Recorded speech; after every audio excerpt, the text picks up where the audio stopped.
നമസ്തേ. രാജ്യാന്തരത്തിലേക്ക് സ്വാഗതം. ഞാൻ ദൃശ്യ ഉത്തമൻ. നോക്കാം പ്രധാന തലക്കെട്ടുകൾ. ഭീകരവാദം നേരിടുന്നതിൽ വിട്ടുവീഴ്ചയില്ല. രാജ്യസഭയിൽ നയം പ്രഖ്യാപിച്ച ആഭ്യന്തരമന്ത്രി അമിത്ഷാ. അതിർത്തി കടന്നെത്തിയ ഭീകരർ കശ്മീരിൽ അഴിഞ്ഞാടിയപ്പോൾ മുൻ സർക്കാരുകൾ മൗനം പാലിച്ചു. മോദി സർക്കാർ നൽകിയ മറുപടി സർജിക്കൽ സ്ട്രൈക്ക്.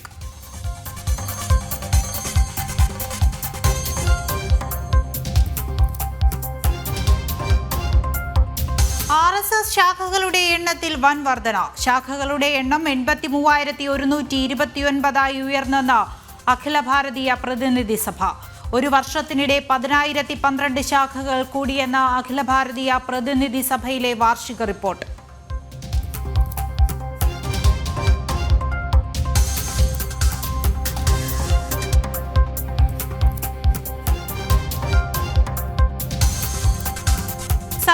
കരാറുകളിൽ 4% മുസ്ലിം സംവരണം.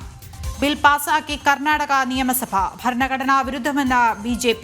പകർപ്പ് കീറിയെറിഞ്ഞ് പ്രതിഷേധം.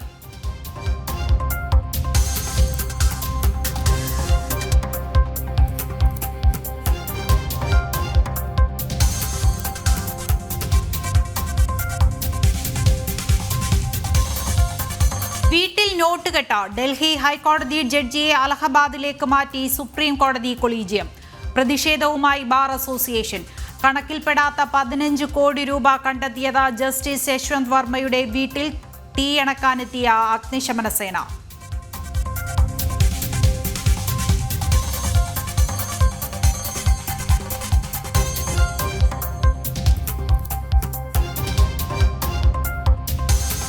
കർഷക സമരത്തിൽ ആം ആദ്മി പാർട്ടിയുടെ ഇരട്ടത്താപ്പ. ശംഭുവിലെ സമരം അടിച്ചമർത്തി പഞ്ചാബ് പോലീസ്. സമരക്കാരുടെ കുടിലുകൾ പൊളിച്ചു നീക്കി.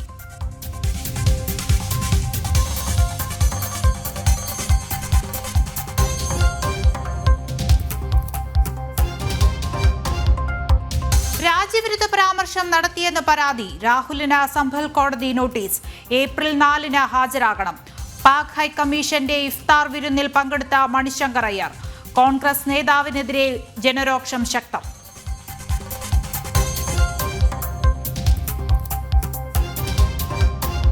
ആണവായുധ നിർമ്മാണത്തിലെ ധാരണ നടപ്പാക്കിയില്ലെങ്കിൽ കടുത്ത നടപടി. ഇറാന് മുന്നറിയിപ്പുമായി US state secretary Marco Rubio.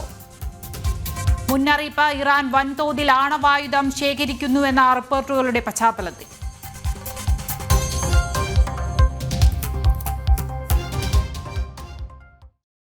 വാർത്തയിലേക്ക്. ഭീകരവാദത്തിനെതിരെ അടിക്ക് തിരിച്ചടിയാണ് മോദി സർക്കാരിന്റെ നയമെന്ന് കേന്ദ്ര ആഭ്യന്തരമന്ത്രി അമിത്ഷാ. ഭീകരതയ്ക്കെതിരെ നടപടിയെടുക്കാൻ കോൺഗ്രസ് സർക്കാരുകൾക്ക് ഭയമായിരുന്നു. ആർട്ടിക്കിൾ 370 റദ്ദാക്കിയത് ഭീകരവാദത്തിന്റെ മുനയൊടിച്ചെന്നും സർജിക്കൽ സ്ട്രൈക്ക് നടത്തിയതിലൂടെ മോദി സർക്കാർ ഭീകരതയ്ക്ക് മറുപടി നൽകിയെന്നും അമിത്ഷാ. ആഭ്യന്തര മന്ത്രാലയത്തിന്റെ പ്രവർത്തനങ്ങൾ സംബന്ധിച്ച് രാജ്യസഭയിലെ ചർച്ചയ്ക്ക് മറുപടി നൽകവെയാണ് ഭീകരവാദത്തിനെതിരെ വിട്ടുവീഴ്ചയില്ലാത്ത നടപടിയാണ് മോദി സർക്കാരിന്റെ നയമെന്നും അത് തുടരുമെന്നും ആഭ്യന്തരമന്ത്രി അമിത്ഷാ വ്യക്തമാക്കിയത്. മുൻപ് പാകിസ്ഥാനിൽ നിന്ന് അതിർത്തി കടന്ന ഭീകരവാദികൾ കശ്മീരിൽ അശാന്തി പടർത്തി. ആശങ്കയോടെ ജനങ്ങൾ ജീവിച്ചപ്പോഴും ഭീകരതയ്ക്കെതിരെ നടപടിയെടുക്കാൻ കോൺഗ്രസ് സർക്കാരിന് ഭയമായിരുന്നു. വോട്ട് ബാങ്ക് നഷ്ടപ്പെടുമെന്ന് കരുതി മുൻ സർക്കാരുകൾ മൗനം പാലിച്ചു. എന്നാൽ പാകിസ്ഥാനിൽ കയറി സർജിക്കൽ സ്ട്രൈക്ക് നടത്തിയാണ് മോദി സർക്കാർ ഭീകരതയ്ക്ക് മറുപടി നൽകിയത്. ആർട്ടിക്കിൾ 370 റദ്ദാക്കിയത് ഭീകരവാദത്തിന്റെ മുനയൊടിച്ചെന്നും അമിത്ഷാ പറഞ്ഞു. चुप्पी साथ जाते थे, बोलने में डर लगता था, कोई दुविधा भी थी, शायद वोट बैंक का भी डर था। नरेंद्र मोदी जी के आने के बाद आतंकवाद के खिलाफ जीरो टॉलरेंस की नीति प्रधानमंत्री की ने। मोदी जी के आने के बाद उरी और पुलवामा में हमला हुआ, 10 ही दिन में पाकिस्तान के घर में घुसकर सर्जिकल स्ट्राइक और एयर स्ट्राइक कर जवाब दिया। 2014 BJP സർക്കാർ അധികാരത്തിലേറുമ്പോൾ രാജ്യം 3 പ്രധാന പ്രശ്നങ്ങൾ നേരിട്ടിരുന്നു. ജമ്മു കാശ്മീരിലെ ഭീകരവാദം, കമ്മ്യൂണിസ്റ്റ് ഭീകരത, വടക്കുകിഴക്കൻ മേഖലയിലെ സംഘർഷം. 4 പതിറ്റാണ്ടിനുള്ളിൽ രാജ്യത്തെ ഏകദേശം 92,000 പൗരന്മാർ ഈ കാരണങ്ങളാൽ കൊല്ലപ്പെട്ടു. ഈ 3 പ്രശ്നങ്ങൾക്കും പരിഹാരം കാണാൻ മോദി സർക്കാർ നടത്തിയ പ്രവർത്തനങ്ങൾ വിജയം കണ്ടു തുടങ്ങിയെന്നും അമിത്ഷാ പറഞ്ഞു. ജനം, ഡൽഹി. സർക്കാർ കരാറുകളിൽ 4% മുസ്ലിം സംവരണം അനുവദിക്കുന്ന ബിൽ നിയമസഭയിൽ പാസാക്കി കർണാടക. BJP അംഗങ്ങൾ പകർപ്പ് കീറിയെറിഞ്ഞ് പ്രതിഷേധിച്ചു. നടുത്തളത്തിലിറങ്ങി മുദ്രാവാക്യം വിളിച്ചും പ്രതിഷേധം. ബിൽ ഭരണഘടനാ വിരുദ്ധമെന്ന് BJP വിമർശിച്ചു. പ്രതിപക്ഷം ഉയർത്തിയ വൻ പ്രതിഷേധത്തിനിടെയാണ് വിവാദ ബിൽ കർണാടക സർക്കാർ പാസാക്കിയത്. സർക്കാർ ടെൻഡറുകളിൽ മുസ്ലിങ്ങൾക്ക് 4% സംവരണം നൽകുന്ന രീതി ഭരണഘടനാ വിരുദ്ധമെന്ന് BJP ആരോപിച്ചു. ബിൽ കീറിയെറിഞ്ഞായിരുന്നു BJP MLA-മാരുടെ പ്രതിഷേധം.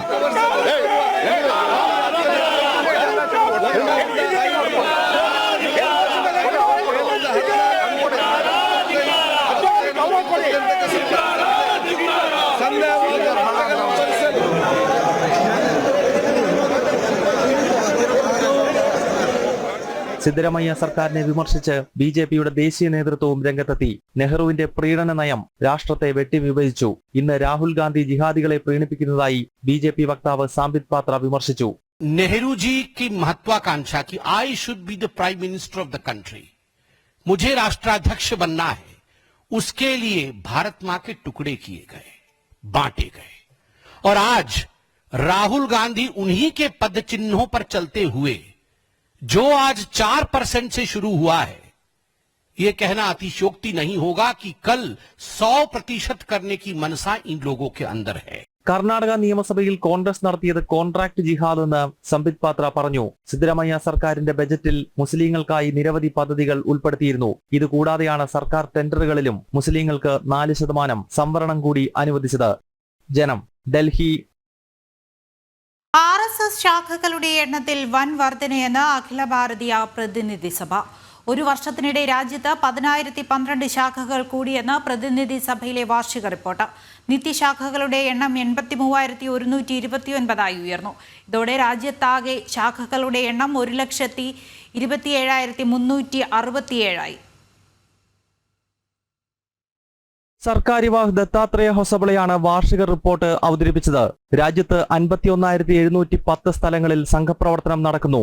നിത്യശാഖകളുടെ എണ്ണം 83,129. കഴിഞ്ഞ വർഷം ഇത് 73,117 കഴിഞ്ഞ ഒരു വർഷത്തിനിടെ പുതിയതായി തുടങ്ങിയത് 10,012 നിത്യശാഖകൾ. 32,147 മിലനും 12,191 മണ്ഡലിയും നടക്കുന്നതായി വാർഷിക റിപ്പോർട്ട് വ്യക്തമാക്കുന്നു. ആകെ ശാഖകളുടെ എണ്ണം 1,27,367 ഉയർന്നു. രാവിലെ ഭാരത് മാതാ പൂജയോടെയാണ് പ്രതിനിധി സഭയ്ക്ക് തുടക്കം കുറിച്ചത്. ആദ്യ സെഷനിൽ അന്തരിച്ച പ്രമുഖ വ്യക്തിത്വങ്ങൾക്ക് അനുശോചനം രേഖപ്പെടുത്തി. 3 ദിവസത്തെ പ്രതിനിധി സഭയിൽ 1,482 പ്രതിനിധികളാണ് പങ്കെടുക്കുന്നത്. ജനം, ഡൽഹി.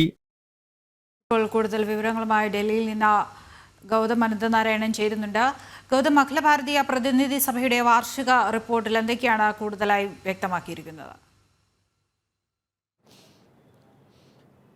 ദൃശ്യ, RSSന്റെ സർക്കാരിവാഹ് ദത്താത്രേയ ഹൊസബളയാണ് ഇന്നിപ്പോൾ ആദ്യ ദിവസം, ഈ പ്രതിനിധി സഭയുടെ ആദ്യ ദിവസത്തിൽ പ്രവർത്തന റിപ്പോർട്ട് അവതരിപ്പിച്ചത്. ഈ റിപ്പോർട്ടിന്റെ ആദ്യ ഭാഗത്തിൽ തന്നെ സംഘപ്രവർത്തനം കൂടുതൽ വിപുലമാകുന്നു എന്നതിൻ്റെ കൃത്യമായ സൂചന നൽകുന്നുണ്ട്. കാരണം ശാഖകളുടെ എണ്ണത്തിൽ വന്നിട്ടുള്ള വലിയ വർധനവ് തന്നെയാണ്. 10,000-ലധികം നിത്യശാഖകൾ കഴിഞ്ഞ ഒരു വർഷത്തിനകം തന്നെ വർദ്ധിച്ചിരിക്കുന്നുവെന്ന് നമുക്ക് ഈ കണക്കിൽ കാണാൻ സാധിക്കും. കാരണം കഴിഞ്ഞ വർഷത്തെ പ്രതിനിധി സഭയിലെ കണക്ക് നോക്കുമ്പോൾ നിത്യശാഖകളുടെ എണ്ണം 73,117 ആണെങ്കിൽ ഇത്തവണ അത് 83,129 എന്ന നിലയിലേക്ക് നിത്യശാഖ മാറുന്നുണ്ട്. കൂടാതെ സംഘത്തിൻ്റെ പ്രവർത്തനം നടക്കുന്ന സ്ഥലങ്ങളുടെ എണ്ണവും നേരത്തെ കഴിഞ്ഞ വർഷമാണെങ്കിൽ അത് 45,600 ആണെങ്കിൽ ഇത്തവണ അത് 51,710 എന്നൊരു സംഖ്യയിലേക്ക് എത്തുകയാണ്. ആകെ ശാഖകളുടെ എണ്ണവും 1,00,000-ന് മുകളിലേക്ക് എത്തിയിരിക്കുന്നു. ഇന്നിപ്പോൾ ആദ്യ ദിവസം രാവിലെ ഭാരത് മാതാ പൂജയോടുകൂടി ഈ അഖില ഭാരതീയ പ്രതിനിധി സഭയ്ക്ക് തുടക്കം കുറിച്ചിരിക്കുന്നത്. ഇനിയുള്ള 2 ദിവസങ്ങളിൽ പ്രമേയാവതരണം ഉൾപ്പെടെയുള്ള പ്രവർത്തനങ്ങൾ നടക്കും. ഒപ്പം സംഘത്തിന്റെ ശതാബ്ദി വർഷം കടന്നു വരികയാണ്. അതിനാൽ ശതാബ്ദിയോടനുബന്ധിച്ചുള്ള ഒരു വർഷത്തെ പ്രവർത്തനങ്ങൾ വരുന്ന ഒക്ടോബർ മുതൽ അടുത്ത വർഷത്തെ ഒക്ടോബർ മാസത്തിലെ വിജയദശമി വരെയുള്ള സംഘടനയുടെ പ്രവർത്തനങ്ങൾ സംബന്ധിച്ച വിഷയങ്ങളും 3 ദിവസത്തെ അഖില ഭാരതീയ പ്രതിനിധി സഭ പ്രധാനമായും ചർച്ച ചെയ്യും. ദൃശ്യ, ഗൗതം അനന്തനാരായണനാണ് വിവരങ്ങൾ നൽകിയത്. RSS ശാഖകളുടെ എണ്ണത്തിൽ വൻ വർധനവെന്നാണ് അഖില ഭാരതീയ പ്രതിനിധി സഭയുടെ വാർഷിക റിപ്പോർട്ടിൽ വ്യക്തമാക്കിയിരിക്കുന്നത്. പഞ്ചാബ് ഹരിയാന അതിർത്തിയായ ശംഭുവിലും ഖനൌരിയിലും കർഷക സമരം അടിച്ചമർത്തി പഞ്ചാബ് പോലീസ്. കർഷകർ കെട്ടിയ കുടിലുകൾ മണ്ണുമാന്തി യന്ത്രം ഉപയോഗിച്ച് പോലീസ് പൊളിച്ചു നീക്കിയത് ആം ആദ്മി പാർട്ടി സർക്കാരിന്റെ ഇരട്ടത്താപ്പാണെന്നാണ് കർഷക സംഘടനകളുടെ ആരോപണം. കേന്ദ്ര കൃഷിമന്ത്രിയുമായി ചർച്ച നടത്തി മടങ്ങി കർഷക സംഘടനാ നേതാക്കളെയും പോലീസ് അറസ്റ്റ് ചെയ്തിരുന്നു. പഞ്ചാബിന്റെയും ഹരിയാനയുടെയും അതിർത്തിയായ ശംഭുവിൽ 1 വർഷത്തിലേറെയായി കർഷകർ കുടിൽ കെട്ടി സമരം ചെയ്തു വരുന്നതിനിടെ അപ്രതീക്ഷിതമായാണ് പഞ്ചാബ് പോലീസ് ഒഴിപ്പിക്കൽ നടപടികൾ തുടങ്ങിയത്. ശംഭു അതിർത്തിയിൽ സമരത്തിനെത്തിയ 300ഓളം കർഷകരെ പോലീസ് കസ്റ്റഡിയിലെടുത്തിരുന്നു. കർഷകർ കെട്ടിയിരുന്ന കുടിലുകൾ മണ്ണുമാന്തി യന്ത്രം ഉപയോഗിച്ച് പൂർണ്ണമായും തകർത്തു. ശംഭുവിലെ കർഷകർക്ക് നേരെ പോലീസ് ക്രൂരമായ അതിക്രമമാണ് കാട്ടിയതെന്നാണ് ആരോപണം. ഖനൌരി അതിർത്തിയിൽ നിന്നും ഏകദേശം 700 കർഷകരെയാണ് കസ്റ്റഡിയിലെടുത്തത്. കൂടാതെ കേന്ദ്ര പ്രതിനിധി സംഘവുമായുള്ള കൂടിക്കാഴ്ച കഴിഞ്ഞ് മടങ്ങുന്നതിനിടെ കർഷക സംഘടനാ നേതാക്കളെയും പഞ്ചാബ് പോലീസ് അറസ്റ്റ് ചെയ്തു. കേന്ദ്ര സർക്കാരിനെതിരെ സമരം ചെയ്തിരുന്ന കർഷകർക്ക് ആം ആദ്മി പാർട്ടി സർക്കാർ നിരുപാധിക പിന്തുണ പ്രഖ്യാപിച്ചത് പൊള്ളയായിരുന്നു എന്ന് ബോധ്യപ്പെടുത്തുന്ന സംഭവങ്ങളാണ് പഞ്ചാബിലുണ്ടായത്. ആം ആദ്മി പാർട്ടി ദേശീയ കൺവീനർ അരവിന്ദ് കെജ്രിവാളും പഞ്ചാബ് മുഖ്യമന്ത്രി ഭഗവന്ത് മാനുമടക്കം സമരം ചെയ്ത കർഷക സംഘടനാ നേതാക്കളെ നേരിൽ കണ്ട് പിന്തുണ പ്രഖ്യാപിച്ചതും വഞ്ചന മാത്രമായിരുന്നുവെന്നും കർഷക സംഘടനകൾ ചൂണ്ടിക്കാട്ടുന്നു.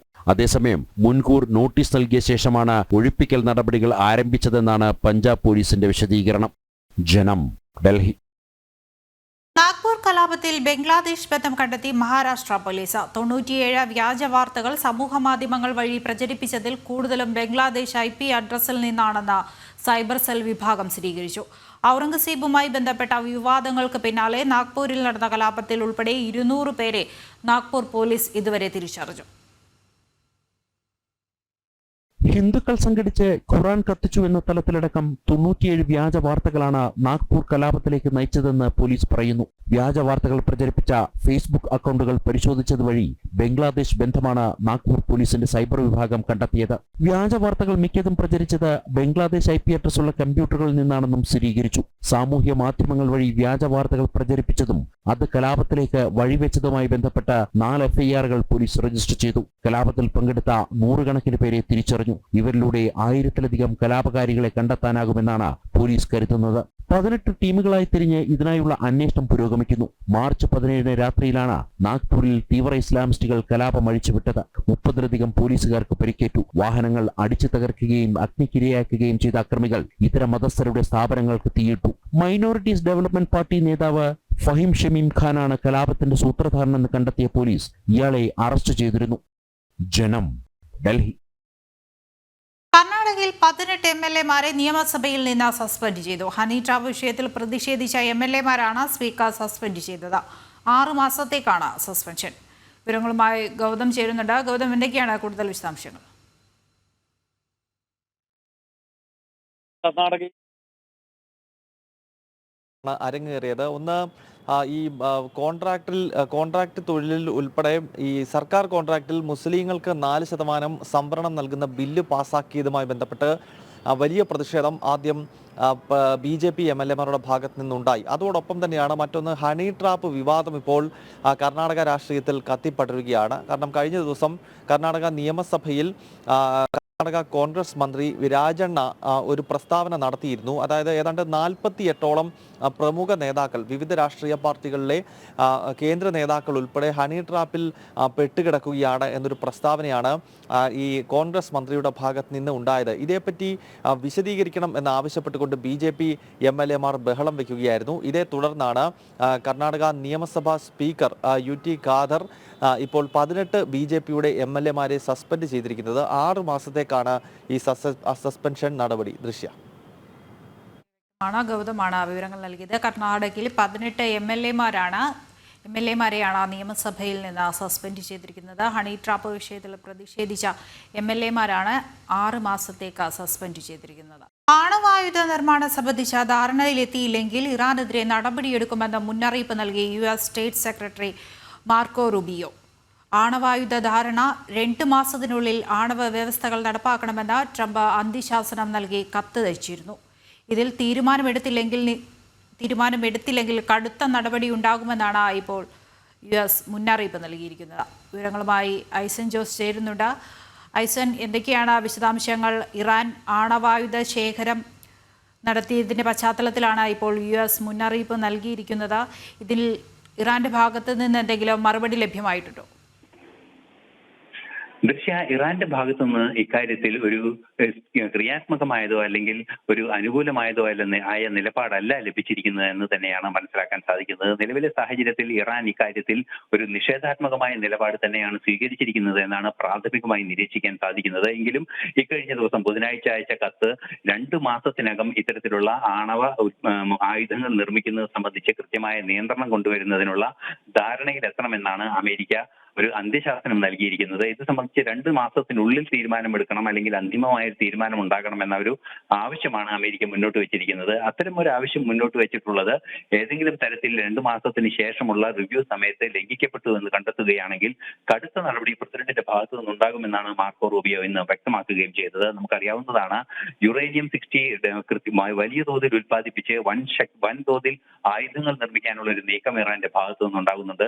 നമുക്ക് നേരത്തെ തന്നെ അറിയാവുന്നതാണ്, പശ്ചിമേഷ്യയിലെ ഹമാസിനും അതുപോലെ തന്നെ ഹൂതി വിമതർക്കും ഹിസ്ബുള്ളയ്ക്കും എല്ലാം തന്നെ ആയുധങ്ങളും അതിന് പിന്തുണ നൽകുന്നതുമായ ഒരു രാഷ്ട്രമാണ് ഇറാൻ. അതുകൊണ്ട് തന്നെ അവരുടെ ഭീകരപ്രവർത്തനങ്ങൾക്ക് പിന്തുണ നൽകുന്ന ഒരു രാഷ്ട്രത്തിന്റെ കൈവശം ആണവായുധങ്ങൾ വഴി വരെ എത്തിപ്പെടുന്ന ഒരു സാഹചര്യം ഉണ്ടായാൽ അതീവ ഗുരുതരമായ പ്രശ്നങ്ങൾ ഉണ്ടാകുമെന്ന ഒരു വിലയിരുത്തലിന്റെ അടിസ്ഥാനത്തിലാണ് കണിശമായ നീക്കങ്ങൾ അമേരിക്കയുടെ ഭാഗത്തു നിന്നുണ്ടായത്. എന്നാൽ ഇത് സംബന്ധിച്ച് ക്രിയാത്മകമായ ഒരു പ്രതികരണം ഇറാന്റെ ഭാഗത്തു നിന്നുണ്ടായിട്ടില്ല എന്നത് അതീവ ഗൗരവതരമായ ഒരു വിഷയമായി തന്നെ ഇന്നും തുടരുകയാണ്. നേരത്തെ തന്നെ പലതവണ, അതായത് 2015 മുതൽ വളരെ കൃത്യമായ നിയന്ത്രണം ആണവ ആയുധ ശേഷി ഇറാൻ ആർജിക്കുന്നതിനെതിരെ അമേരിക്കയുടെ ഭാഗത്തു നിന്നും അതുപോലെ തന്നെ ലോക രാഷ്ട്രങ്ങളുടെ ഭാഗത്തു നിന്നും ഉണ്ടായിരുന്നു. അത്തരത്തിലുള്ള ആണവ ശക്തിയായി മാറുന്നത് തടയാനുള്ള കൃത്യമായ നീക്കങ്ങൾ തന്നെയാണ് നടന്നുകൊണ്ടിരുന്നത്. അത്തരം നീക്കങ്ങൾ വീണ്ടും ട്രംപ് അധികാരത്തിലെത്തിയതോടെ ആരംഭിച്ചിരിക്കുന്നു എന്നാണ് മനസ്സിലാക്കാൻ സാധിക്കുന്നത്. തീർച്ചയായും ഇത്തരത്തിലൊരു വീഴ്ച വരുത്തുകയാണെങ്കിൽ കടുത്ത ഉപരോധവും ഒരുപക്ഷെ സൈനിക നീക്കങ്ങളിലേക്ക് പോലും പോയേക്കാം എന്നൊരു സൂചന തന്നെയാണ് ട്രംപിന്റെ ഭാഗത്തു നിന്ന്, അല്ലെങ്കിൽ ട്രംപിനെ ഉദ്ധരിച്ചുകൊണ്ട് മാർക്കോ റൂബിയോയുടെ ഭാഗത്തു നിന്ന് ഇപ്പോൾ ഉണ്ടായിരിക്കുന്നത്. അതീവ ഗുരുതരമായ ഒരു പ്രശ്നം തന്നെയാണ് നിലനിൽക്കുന്നത്. പക്ഷേ 2 മാസത്തിനകം അന്തിമ തീരുമാനം എടുക്കണമെന്ന ഒരു അന്ത്യശാസനമാണ് ട്രംപ് നൽകിയിരിക്കുന്നത്. നമുക്കറിയാവുന്നതാണ്, ഹമാസിന്റെ വെടിനിർത്തൽ സംബന്ധിച്ച വിഷയത്തിലും ഇതുപോലൊരു അന്ത്യശാസനം ട്രംപിന്റെ ഭാഗത്തു നിന്നുണ്ടാവുകയും അത് നടപ്പാവുകയുമായിരുന്നു. അത്തരത്തിലൊരു നീക്കം തന്നെയാണ് ട്രംപ് ഇക്കാര്യത്തിലും നടത്തിയിരിക്കുന്നത്. 2 മാസത്തിന് ശേഷം ഇത് സംബന്ധിച്ച് ഒരു അന്തിമ റിസൾട്ട് വരുന്നതോടെ ഇറാനുമായുള്ള ഏത് രീതിയിലുള്ള നിലപാടാണ് ഇറാനോട് അമേരിക്ക സ്വീകരിക്കുക എന്ന് വ്യക്തമാവുകയും ചെയ്യും. ഒരുപക്ഷെ അത് സൈനിക നടപടിയാകാം, അല്ലെങ്കിൽ കടുത്ത ഉപരോധങ്ങളിലൂടെ ഇറാനെ സാമ്പത്തികമായി ഒറ്റപ്പെടുത്തുന്ന നീക്കങ്ങളുമാവാം. എന്തായാലും 2 മാസത്തിനുള്ളിൽ ആ അന്ത്യശാസനം നടപ്പാക്കണമെന്ന നിർദ്ദേശം ട്രംപ് നൽകിയിരിക്കുന്നു. അല്ലാത്ത പക്ഷം കടുത്ത നടപടി ഉണ്ടാകുമെന്ന് മാർക്കോ റൂബിയോ പറയുകയും ചെയ്തിരിക്കുന്നു. ദൃശ്യ ഐസൻ ജോസ് ആണ് വിവരങ്ങൾ നൽകിയത്. US വിദ്യാഭ്യാസ വകുപ്പ് പിരിച്ചുവിടാനുള്ള ഉത്തരവിൽ ട്രംപ് ഒപ്പുവെച്ചു. ദേശീയ വിദ്യാഭ്യാസ വകുപ്പാണ് എക്സിക്യൂട്ടീവ് ഓർഡറിലൂടെ ഇല്ലാതാവുന്നത്. വിദ്യാഭ്യാസ വകുപ്പ് സ്റ്റേറ്റുകളുടെ പരമാധികാരമാണെന്ന് രേഖപ്പെടുത്തിയാണ് വകുപ്പ് പിരിച്ചുവിടൽ ഉത്തരവിറക്കിയത്. 2024 തെരഞ്ഞെടുപ്പ് വാഗ്ദാനങ്ങളിൽ പ്രധാന ഇനമായിരുന്നു ദേശീയ വിദ്യാഭ്യാസ വകുപ്പ് പിരിച്ചുവിടുമെന്ന നിലപാട്. പിരിച്ചുവിടൽ സംബന്ധിച്ച എക്സിക്യൂട്ടീവ് ഉത്തരവ് ട്രംപ് ഒപ്പുവെച്ചു. സ്റ്റേറ്റുകളുടെ പരമാധികാര പരിധിയിൽ വരുന്നതാണ് വിദ്യാഭ്യാസമെന്നും ട്രംപ് പറയുന്നു. ദേശീയ തലത്തിൽ വിദ്യാഭ്യാസത്തിന് ചെലവഴിക്കുന്ന തുക ഉത്പാദനക്ഷമമാകുന്നില്ലെന്നും ട്രംപ് വ്യക്തമാക്കി. After 45 years, the United States spends more money on education by far than any other country, and spends likewise by far more money per pupil than any country, and it's not even close, but yet we rank near the bottom of the list in terms of success. It's an amazing stat. Those are 2 stats you don't want. The most money spent per pupil, and you're at the bottom of the list. And that's where we are, like it or not, and we've been there for a long time. പിരിച്ചുവിടൽ നടപടിക്ക് കോൺഗ്രസിന്റെ അംഗീകാരം ആവശ്യമുണ്ട്. സെനറ്റിൽ ഡിപ്പാർട്ട്മെന്റിന്റെ പിരിച്ചുവിടൽ ഉത്തരവിന് അംഗീകാരം ലഭിക്കാൻ 60 പേരുടെ പിന്തുണയും ആവശ്യമുണ്ട്. US ഭരണപരിഷ്കാര വകുപ്പും സമാനമായ നിർദ്ദേശം മുന്നോട്ട് വച്ചിരുന്നു. ഇന്റർനാഷണൽ ഡെസ്ക്, ജനം. കേന്ദ്ര ആരോഗ്യമന്ത്രി ഇന്നലെ തന്നെ കാണുമെന്ന് ആരോടും പറഞ്ഞിട്ടില്ലെന്ന് മന്ത്രി വീണ ജോർജ്. അസത്യ പ്രചാരണമാണ് നടക്കുന്നതെന്നും വീണ ജോർജ് ഫേസ്ബുക്കിൽ കുറിച്ചു.